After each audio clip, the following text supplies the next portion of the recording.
We are live in effect. Shirley Staten in the house with me. How you doing today, Shirley? I'm doing great, Victor. How are you doing? I'm doing great. Well, you are going to be like my co-host / guest today. Unfortunately, Okay. Peter Monley, who normally is here co-hosting the show with me, is tending to family matters, making sure that son of hers gets recruited. So she out there making sure he's working out and doing some things. So there was a schedule conflict. But I am Victor Vanico Johnson. I am the founder, owner of a company called Nico Don Projects, and also the managing member of 555 Equity, a real estate investing company. And this is Create Your Future Self Live. We're here every Monday evening, 6 p.m. Central Standard Time, to talk about things that you can do to become a more powerful, more successful entrepreneur, things that you could do to become an entrepreneur, period. Things that you can do to enhance your career or get into real estate investing. If you're looking for ways to improve your credit, your finances, or just build wealth and start doing some things better for your family and building a legacy, this is a great location for you to start getting great information. Again, we're here every week, 6 p.m. Central Standard Time on Monday. And today I have the honor and pleasure of welcoming into the co-host seat / guest seat. This is Shirley Staten of Advocate Coach. How are you, ma'am? I am great. How are you? I'm doing great. Thank you so much for joining us today. Tell the folks out there in the world just a little bit about yourself, where you come from, just some personal stuff, where you come from, how long you've been in the business coaching realm. Okay. Well, I'm originally from Milwaukee, and I moved to Phoenix in 92, moved to Dallas in 2010. And during those times, I was working in corporate America as a manager. Actually, I consider myself a manager coach because I am a big Laker fan, and I used to try to model my management style after Pat Riley. He is by far my favorite coach. And so during my years as a manager, I developed sales reps, and I developed customer service reps, and use smaller customers to help them develop their skills so that they could go on to other positions within our organization. Okay. And so I've always had a coaching mentality, and I was doing coaching for people just because for a long time I didn't even know it was a profession. I just did it because I liked it, and I saw ways to help different entrepreneurs, because my goal is to help all businesses succeed. And so whatever I could do to help them or make that happen, I was trying to do my part. Okay. And so in 2017, when I was laid off from the company I was with, one of the guys that I was coaching, he gave me a challenge. He said, "You've been on me, now it's your turn." Oh. And he pushed me into the world of entrepreneurship for myself. And so I initially was in the process of starting my own practice when I learned about Advocate Coach, which is a franchise, and decided to go the franchise route because I knew that there was going to be a learning curve for me, and I wanted to shorten that learning curve. So I decided that any systems and tools that they had in place would help me shorten my learning curve. And in the process, I also built relationships with some of the other coaches that was already in the organization that have different years of experience in different industries. And that has been invaluable for me on this journey, because I now have a team that I can leverage for different things as I continue to support and help my clients succeed. For sure. That's super important, having that team, that support anytime you're starting a business. So that's a heck of a journey. So you went from Milwaukee. We got to go back a little bit. Milwaukee, what caused that major transition there? I basically my mindset was any train out, I was going to hop on it. So the company I was working with or working for, it was an electronics distributor, and I had a unique job there because I was working on site at a customer. And it was when the Japanese manufacturing concept of just in time was being introduced to the US. And so I had an opportunity to work for this distributor who was on site at one of the largest manufacturers in Wisconsin at the time. And so it gave me an introduction to an industry. I basically stumbled into the job, had no idea such a thing existed. And so so that was an opportunity to be on the front line of something new for that industry. 4 years later, another opportunity that they were exploring. So really, this company I felt was the industry leader for that industry. And so they were starting a centralized inside sales team to help service the third and fourth tier customer base that typically did not receive the attention and support that they needed.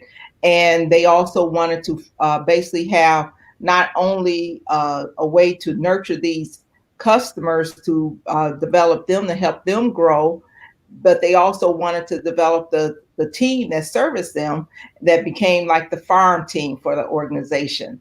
And so combining those two, we were kicking butt, and we were growing these people to the point where whenever one of the reps was able to bid out, we had other departments just waiting for them to be eligible to bid out, because we did such an awesome job of training and developing them.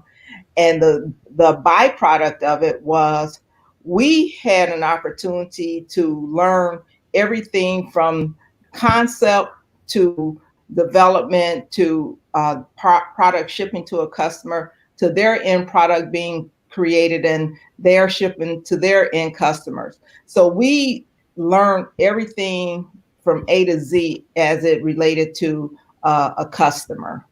And so that is really how I was able to understand all the pieces that it takes for a customer to grow. So if they're in the concept stage of their business, or if they've already been in operation, but they need help along the way on trying to figure some things out, then that's what our job was as sales reps and customer service rep. And that's kind of what my job is as a business coach.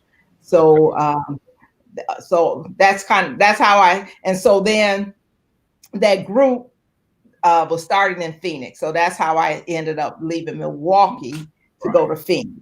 But like I said, I was looking for any opportunity to leave Milwaukee, because I knew about Milwaukee. On it. Yeah, I was on it. And it was the perfect move, because, and people, they give me a hard time. It's like, you went from cold to hot. It's like, yes, I was never meant for the cold climate. Right. And to this day, I avoid the cold. I don't care if I see ever snow. I don't have to see a snowflake, not even on TV. I saw more people visiting you than you are visiting people in Milwaukee, at least your Milwaukee family. Yes.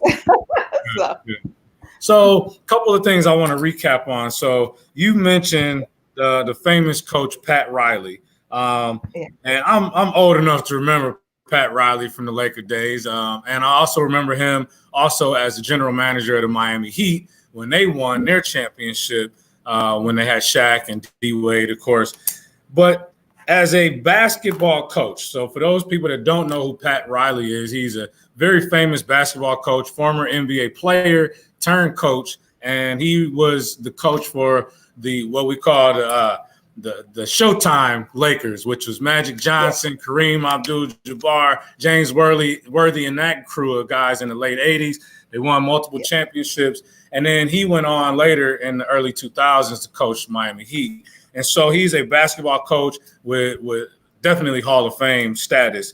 What are one or two traits about Pat Riley's coaching style that you thought were effective and you decided to apply them to your coaching, whether it's from the corporate side or even in your business today?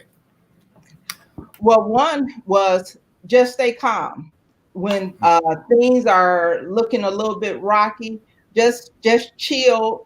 And that way you don't make mistakes, or you kind of minimize some mistakes because you're not just reacting. You can step back a little bit more and really observe the whole floor, if you want to say that, or even look at your players and looking at what strengths they have to better understand where you need to kind of nurture them along the way.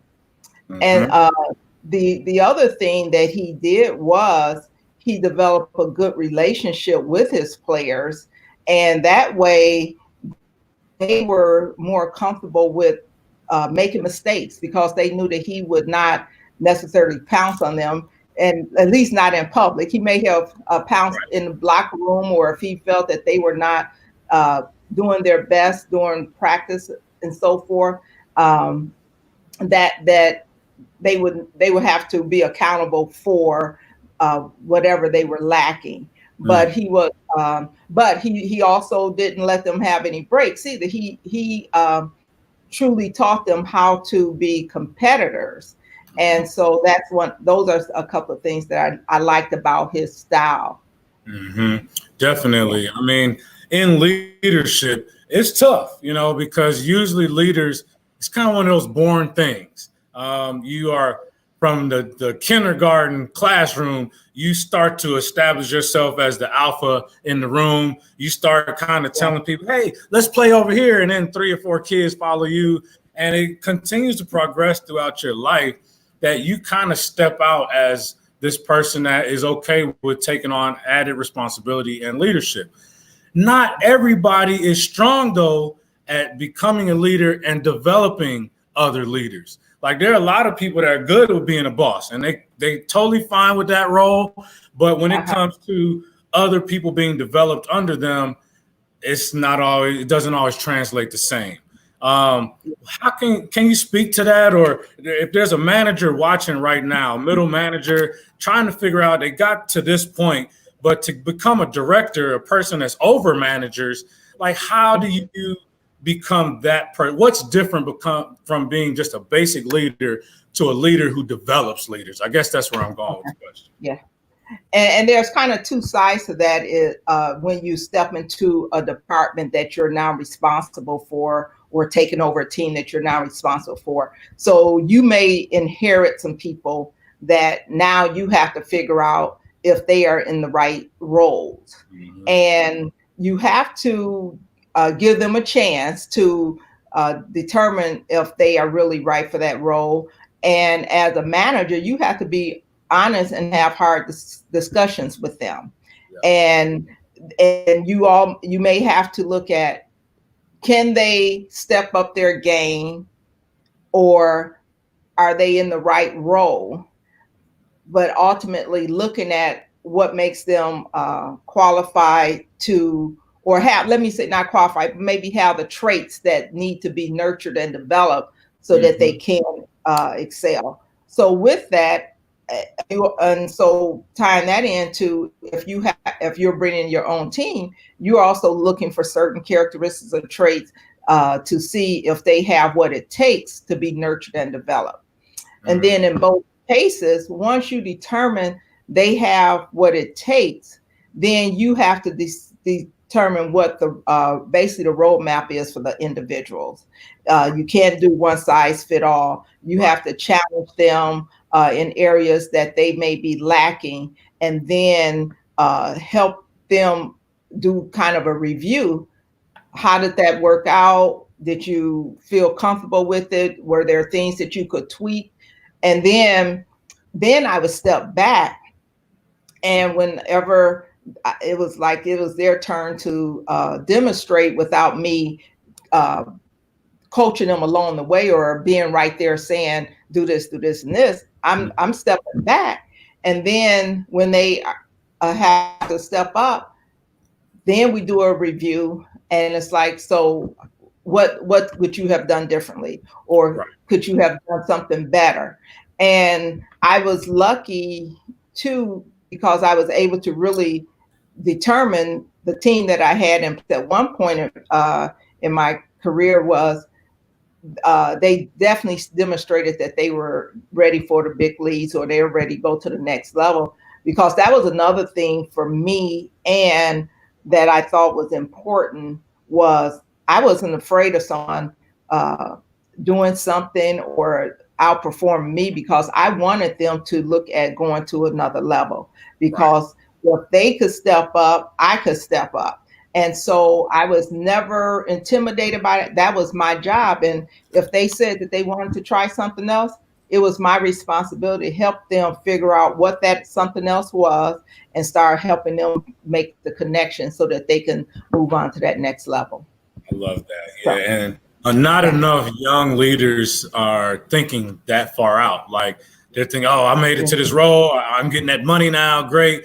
But for you to continue that elevation, you've got to develop the people under you, because who's going to take that spot? So that's a great point that you bring up, is you need to have a succession plan, so to speak. Even if you're not the CEO of the company, even over your small team, you should be thinking, who in this group of us within this team is going to be the one to step up? Or if I'm out, who can step up to do certain things? Yeah. And that's what when young people ask me for career advice or ask me, they're looking at opportunities, when I try to advise them, it's like, you have to interview them as much as they're interviewing you. And one of the questions to ask, what are their long-term goals, or what are their goals for moving up? Because if a manager has goals of their own, then they're more likely to support you and help you achieve your goals. But when they don't have goals, then that's a manager. They're not a coach, and they're probably not a leader. There you go. So that's golden nugget, team, golden nugget out there.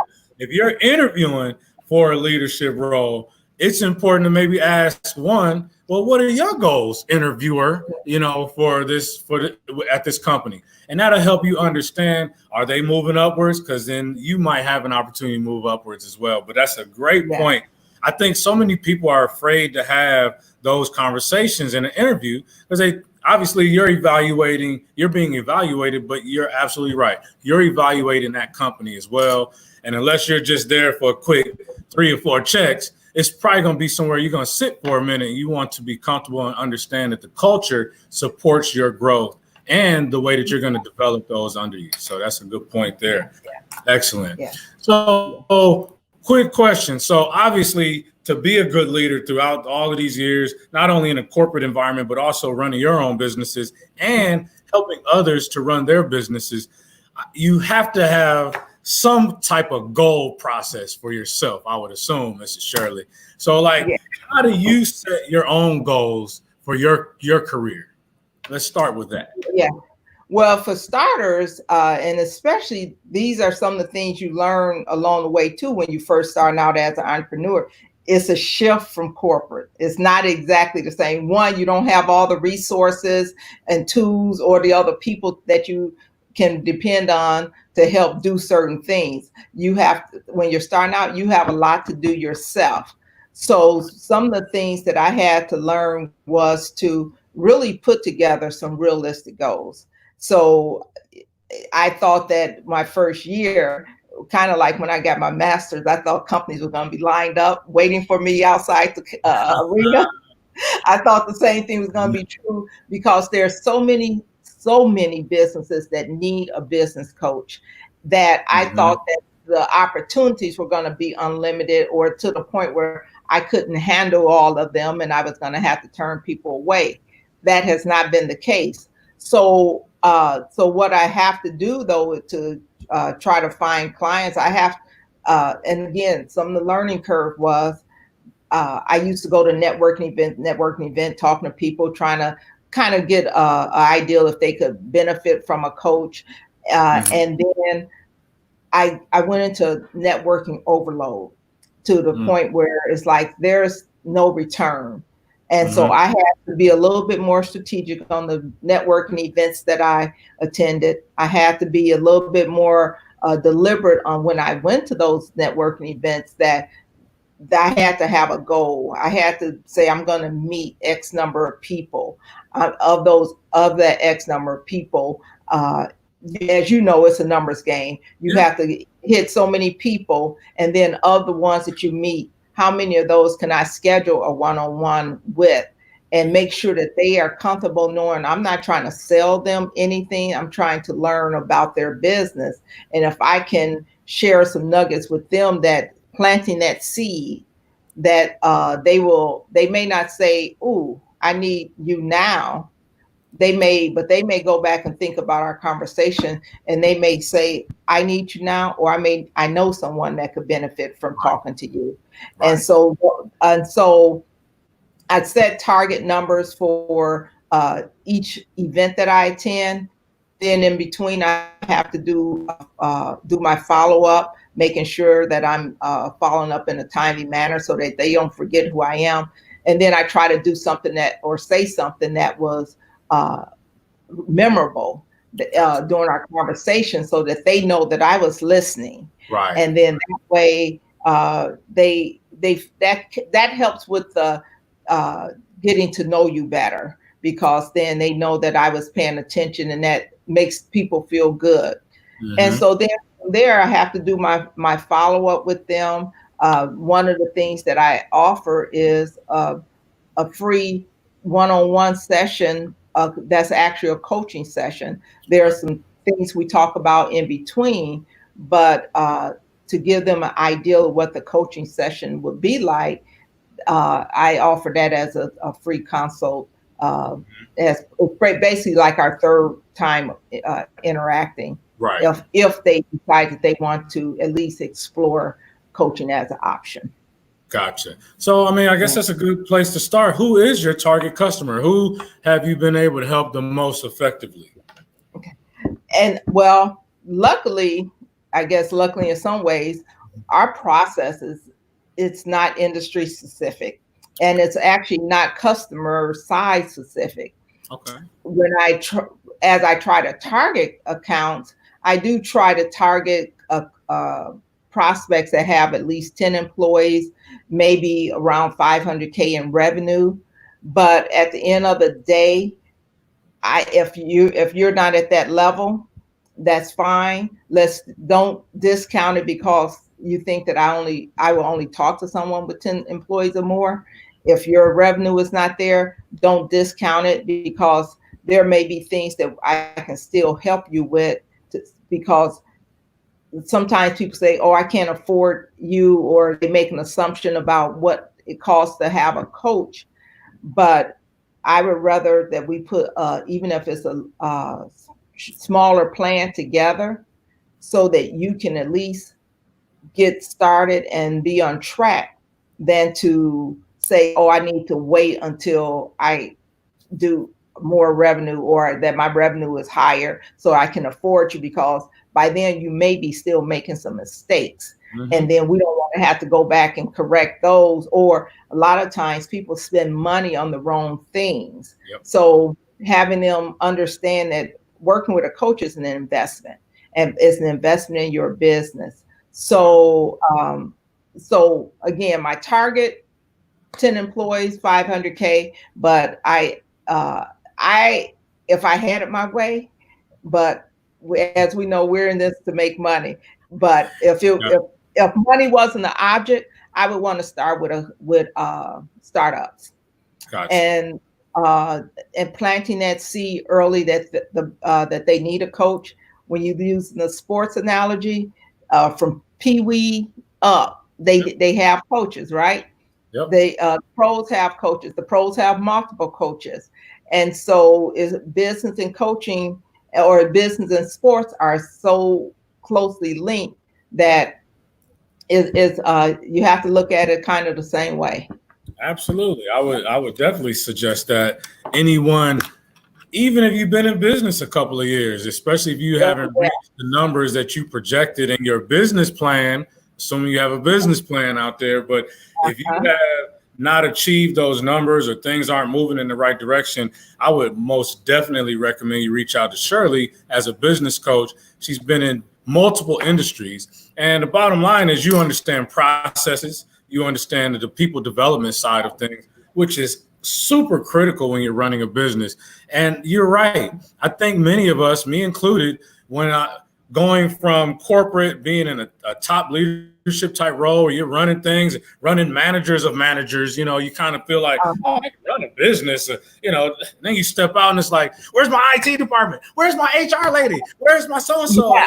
You are that person, right? And so without organization, without systems, you don't have to be an expert in those things, but you do need to have a solution for those things. And having a business coach a lot of times will help you figure out, how do I put solutions in place for those troublesome areas of my business that I'm not an expert in? And so definitely, please reach out. What's the best way for people to contact you? And we'll do this again in a little bit, but I want to go ahead and drop it in now. What's the best way for people to reach out if they would like some business coaching? They can email me at sastaten@avidcoach.com, which is ADVICOACH, or they can call me. I still have my Phoenix mobile number, so they can call 480-650-2274. 480 650 okay 2274. 2274. Yes. Okay. And then the email, I have it right here. SASTATEN. Yeah. At advocoach.com. Gotcha. I'm gonna drop that in the links. So right now, I suppose many of your coaching sessions are happening online. Is that correct? Are you doing mostly online coaching sessions at this time? So is that something new? Were you always operating like that? Kind of what's been your adjustment these last 3 or 4 months? Okay. Actually, I was doing kind of a hybrid anyway. So doing them online is it's not new for me. Now it's just all are online, where before I would go to the place of business, because part of the need for me to understand some of the things that my clients need to do, and I needed to see where they work, especially if they had a brick and mortar building or operation. And so since obviously COVID, everything is 100% online, but it really doesn't impact me, and it hasn't impacted the client, because we can share screens, and when we meet, already have an agenda. We basically review what the actions were from the last meeting, and then we establish new actions for the upcoming meeting. And so it's not any less efficient by being remote. Gotcha. That makes sense. Okay. So we were talking about goals, and I guess, I know so many entrepreneurs and business owners, successful business leaders. And, many of us have the same trait. We're definitely goal driven. We have our routines and daily routines. But I guess I want to ask you, do you have at least 3, maybe 5 goals that you're working on at all times? I do. And one is always prospecting. So until I get so many clients that I can't service anyone else, I'm always prospecting. Okay. And then I'm always learning something. So I'm reading books, I'm going to webinars, even if it's something that doesn't impact me directly. If it's something that I think could possibly help my clients, I need to learn about it. There's some series that I've been attending with DFW Airport, believe it or not, and I've gotten so much information that I've been able to share that with my clients. And then the third thing is tighten up my own operations, making sure, like I said, when I go to an event and I get business cards or I scan a business card, making sure that I'm following up with them in a timely manner, so that they don't forget who I am, or so that I can try to stay present in their mind, and really doing those type of things. And then the fourth thing that I'm doing is I'm doing better at, I have made a goal of making sure that I do a monthly newsletter. So I've gotten very consistent with that, making sure that it's ready to go the first Monday of every month, because I want to make sure that I, one, practice what I preach, because some of the things I have to push myself to do, I do it because I expect for my clients to be pushed and for them to embrace whatever it is that they need to do or get out of their comfort zone. So I have to do that. So I'm doing the newsletter on a regular basis, and I'm also doing more social media posts. And one of the things that I started doing that it wasn't really on my list, but it kind of happened just out of a need. And that's hosting a weekly Facebook Live event and talking to different individuals or business owners on topics that affect businesses, and trying to make sure that we're getting information out that they can apply, hopefully immediately. Some of it is stuff that they may not know that they need to know, but also I want to talk about stuff beyond COVID. We know COVID is here. We know that some people had to make adjustments, but there were some things that people should have been doing despite COVID. So COVID may have pushed them into doing a deeper dive into their business, but nevertheless, once COVID is over, business will still be going. So what are you doing to make sure that your business is going to be operationally sound and leveraging as much as you can during COVID and being ready to run after COVID? No, you make a good point. I mean, COVID was just kind of the wake-up call that woke us up on several things, better management of our time, our money, our time with our family, things like that. Yeah. And hopefully many of us have adjusted to the positive side post-COVID, or we're not post-COVID, but that you're going to make adjustments that are going forward in your life that, you know what, I don't have to eat out lunch and dinner. Maybe I can just go out to dinner once or twice a week, and it's actually a celebration of something instead of, oh, it's just Tuesday and it's time to eat out again. We can manage our food a little bit better. Doing things better for our health, being more sanitary in our home and in our physical selves, in our vehicles, everything. So there's some things that we all learned, I'm sure, from this. So you're absolutely right. It shouldn't have taken this, but it is what it is. We are here now. And so one thing that I know that business owners always need, Laquita and I talk about this ad nauseum weekly about your team. You have to have your team, your power team. And, I'd love to get your opinion about, for business owners out there or business leaders out there, but particularly business owners that are looking to build their power team. I know you're big on, 7 foundational partners. And I'd love for you, if you're okay with sharing with us, what you feel are 7 key foundational partners that people should have in their business, which I assume you too have these partners as part of your business. Yes. So the number, and these are not in any particular order because I think all are important. How you use them and to what degree it can vary, depends on your business. But these are some that I feel should be a part of your team at all times. And all of these, especially for small businesses, you don't have to have them unstaffed. That part I want to make perfectly clear. These are not businesses that you need to have on staff or departments you need to have on staff, but you do need to have a resource for them. So the first one is finance. And when I say finance, bookkeeping, accounting, and if your accountant doesn't do your bookkeeping, sometimes people think it's one of the same, but bookkeeping and accounting is 2 different things.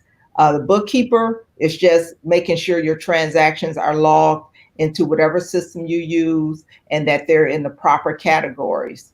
The accountant is going to go back in and make sure that everything is properly entered and that they are looking at how they can help you minimize your taxes and making sure that they are helping you develop financial strategies to maximize your money. And so If you don't have someone for that, those are two areas that I think, and that's combined all under finance, but that's one area. And I want to make a comment on that finance real quick, Shirley. So for those of you out there, so you're a realtor, you're a barber, you're a landscaper, you're a nail technician, you are in a service business and it's you and you are the business, you need a bookkeeper, you need financial guidance as well. Please do not think that you don't have to track your dollars, your expenses, your revenue streams, your savings, self-employed savings. These things should be captured. And number one, finance is very important. I just wanted to stop there because I know a lot of people are running, restaurants and businesses where they have a physical staff, but you independent contractors and self-employed folks out there, this is so important that you get your financial records in order, and a bookkeeper and an accountant are very critical. Didn't mean to cut you off. Just wanted to highlight. That's fine. But to that point too, and whether you're doing some of it and you're outsourcing the other part, keep it current. One of the things that did happen to a lot of small businesses during the COVID, when the government started issuing this money, their finances was not in order. And so they missed out on opportunities for some support to help their businesses stay afloat during these times. So definitely have to keep everything, keep it. If I say maybe even put it on your calendar every week or every month, whatever it means to stay current, need to stay current. The next one is IT. And when people think of IT, they think of a help desk. But when I say IT, I'm talking about a service or individual who can, one, help you determine what tools you need or what systems you need. So if you have a laptop or a desktop or even anything in between, even to your cell phone, an IT person is going to help you determine what tools you need to run your business based on your type of business.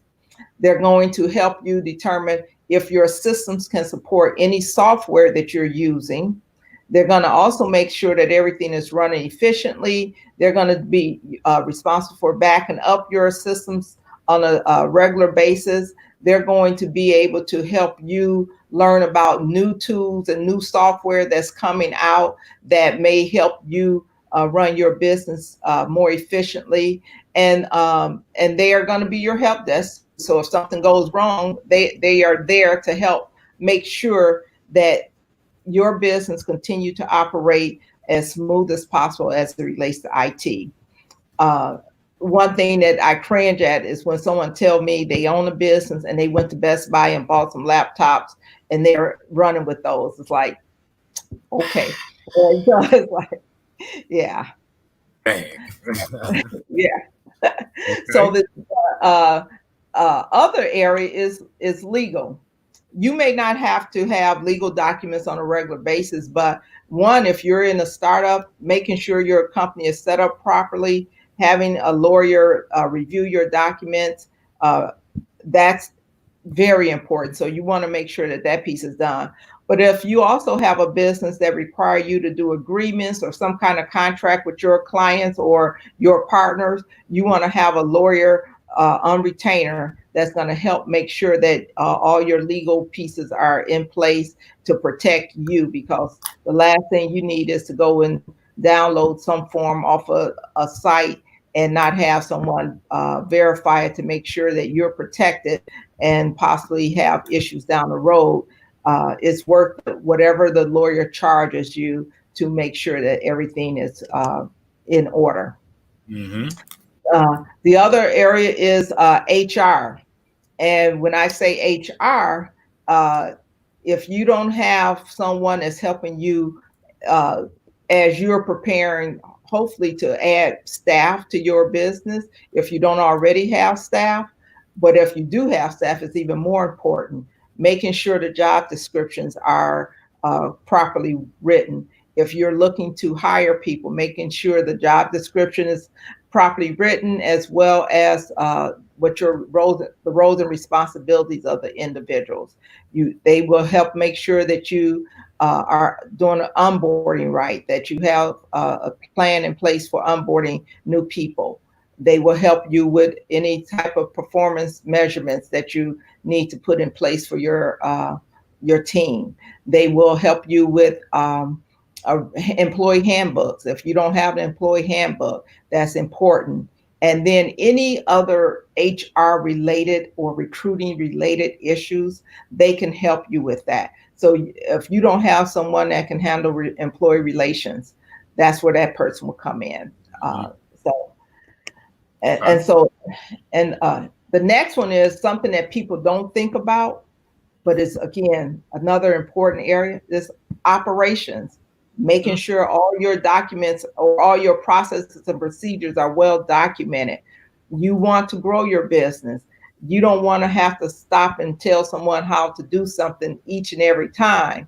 You want to have it documented, whereas if somebody doesn't come in and you need someone to slide in that chair, you need to have processes and procedures documented so they can just slide right in and do that job and hopefully not miss a beat. But even if they miss a beat, it still should be minimal interruption, hopefully, to your business. And one thing I remember in my corporate life, and I even did it when we were running our credit restoration mentors last year, and I had some partners and things, and a standard operating procedures manual, or a employee manual, as some call it. But I'm speaking more specifically about how you operate, and like you said, having policies, procedures, processes outlined. In the event of somebody stepping out, somebody easily could come in and read, see diagrams, examples of how things should be done. And again, just because you're an entrepreneur or only one or two people running your company doesn't mean that you should not have that. As you grow, you'll want to remember some of those little quirks and things that helped you move past certain things and made your business more efficient. So I love that one. Operation. Yeah. So always say that out of your head and on the paper. And just another note on that, if there is a business that have clients coming to their establishment, whatever your COVID regulations are, making sure that that's documented and that your employees have been retrained on whatever that is, to make sure that they're in compliance with you for that. For sure.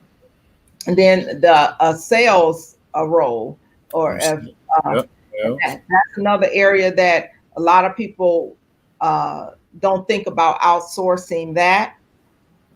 Yes, the owner should be always selling or be of the face of the business.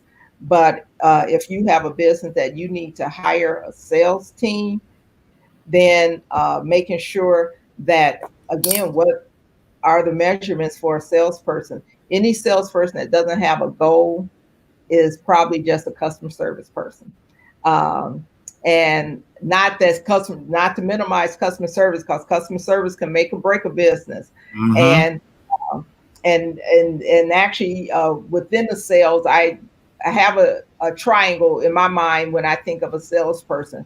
The one side is the order taker. Sometimes you just need to take the order from the customer, process it, and then move on to the next task. Then you have a customer service person. They're going to just add a little bit more to it. They're going to take the order, but they're also going to see, is there anything else I can help you with? They may look at the history of that customer and see, oh, you used to buy this. Do you need this now? Just taking it a step further. And then you have a salesperson.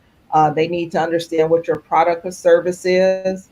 And if they don't know what it is, they need to be trained and developed in that area. You have a lot of people that sales savvy, but they just need to learn a little bit more about your products and services and your tools that you have for them to use to be successful in the role. Okay. And then the last, 7 of them. That's 6 of them. That's the last one is marketing. Oh yeah. And I say that for last because so many times people now, they seem to think marketing means social media. Social media is just one of the tools that's used to market your business. You need to have a marketing plan, and you develop that marketing plan based on who your target customer is, the best way to reach your target customer. And then you develop how you're going to reach them. Because if you're doing social media and your customer doesn't do social media, you just wasted money on social media. So when you have someone that say, "Oh, I do digital marketing," that's a tool and that's one way to reach them. Make sure that they're really doing a marketing plan. A lot of people use the term digital marketing, but I found out that that's just a hook that they use. But in reality, they can help you with a full marketing plan.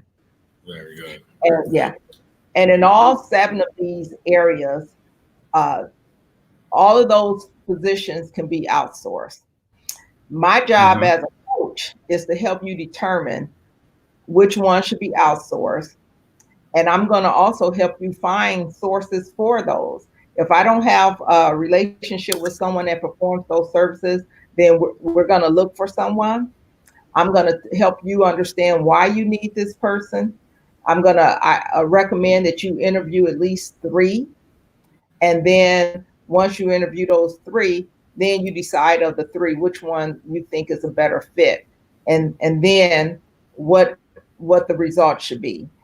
So if you say someone in marketing and they are doing a marketing plan for you, and you expect to get X number of leads, yeah, it's going to take a little while to ramp up, but they should be able to tell you based on their experience, if we do this ad today, it's going to take you 3 months before you start seeing some real return. Okay. Understanding all these pieces, and like you said at the beginning, you don't have to do them, but you do need to understand them. Right. Because you need to be able to know when something is not exactly right, when you need to ask questions, and being able to make sure that they are representing you the way you need to be represented, and that they're doing the things that you've agreed upon. I love it. I love it. Excellent stuff. So you mentioned, I'm going to just kind of recap this here. Somebody dropped it in on my Facebook page. They recapped it for you. You got everything from, and this is no particular order, but we got finance, we got HR, we got IT, we got legal, we got sales, which is also customer service, operations, and of course marketing, which is not just social media marketing. That could be paper marketing, it could be business cards, it could be a banner or anything. It could be various aspects of marketing. So these are critical partnerships that you will need to have within your business. And when I say partnerships, meaning that either there are people on your team that can execute these roles, or as Shirley stated, you've got independent contractors that are reaching out to you that can help you with these roles as needed. So for me, I have a bookkeeper, and she reviews my books monthly, but I also reach out to her throughout the month. Hey, I got a question on this, or what's this looking like? I need you to recategorize this, change my chart of accounts or whatever. Yeah, I might have to pay her for an extra hour of labor for that month. But if it's going to help me better understand my business, make projections for the next few months, I need to see that. And then she's the one, she'll go through the tedious process of realigning all that stuff. I just look at the summary, and then I can go in and tweak each individual category as needed. But that's somebody, she's not a 40-hour employee for me, but she still is giving me tremendous value out of the 2 to 4 hours a month that I am utilizing her. Same thing with IT and IT security and things. I have a legal team. None of these people I'm paying on a weekly or monthly basis as an employee, but they do invoice me as a vendor of mine, and they help me run my business. So these are great, excellent call outs, Shirley. I really appreciate you sharing that. Any last final wrap up comments? I want to kind of wrap this one up on time today. Anything else you want to share? I'm also dropping your contact information in again for people to reach out to you for business coaching. This lady knows her stuff, but Anything else you want to state here as we wrap up? Yeah. If you don't have a strategic plan, and the strategic plan is equally as important as a business plan, because the strategic plan is your roadmap. It's going to have the areas in your business that's important, like your SWOT. What is your SWOT? And if you are not familiar with that, it stands for strength, weaknesses, opportunities, threats, and trends. So you need to also know what's going on in your industry. That helps you determine what some of your goals should be. In addition to those 7 that I listed, all those areas, that's going to be part of the review with me, is making sure those areas are done. But then we're going to get into what are some true goals or additional goals that you need to set to grow your business. So so the SWOT and knowing your SWOT initials one more time. SWOT, SWOTT, strength, weaknesses, what else? Opportunities, threats, and trends. Okay. Gotcha. So all right. And well, then the last is knowing your number. So when we talk about setting your number, your goals with your projections for sales, making sure you know how many customers you service, what the revenue was for those customers. And then that can be your baseline for us to really set what your future goals should be. And then we start working on how we're going to get there. So whatever the roadmap is for your path, it's not one size fit all. Everything is customized based on you and your business and what your capabilities are. That's right. Excellent. Yeah. Excellent. Well, I've dropped Shirley's information in here. You can also contact Shirley through LinkedIn. If you're on LinkedIn, Shirley Staten, Staten, connect with her. She's got some great information to share. Obviously, she knows her stuff. We really appreciate you joining us this Monday on Create Your Future Self Live, Shirley. I appreciate it more than you know. And anybody else out there, if you are a business owner or you have an expertise that would benefit the audience of the Create Your Future Self Live team, please reach out to us at createyourfutureselflive@gmail.com. Send us your bios, send us some information about you, and we'll reach out to you to get you on the show so that you also can add value to our community. We appreciate everybody out there. Please like, share, comment. Nico Don Projects. If you have anything you need from the credit side, the real estate investing side, or now Notary Public in the Dallas-Fort Worth area, hit me up, NicoDonProjects.com. Shirley, thank you again for joining us. We appreciate you so very much, and you have a great evening. You do the same. Thanks, Victor. Bye-bye. Bye, everybody.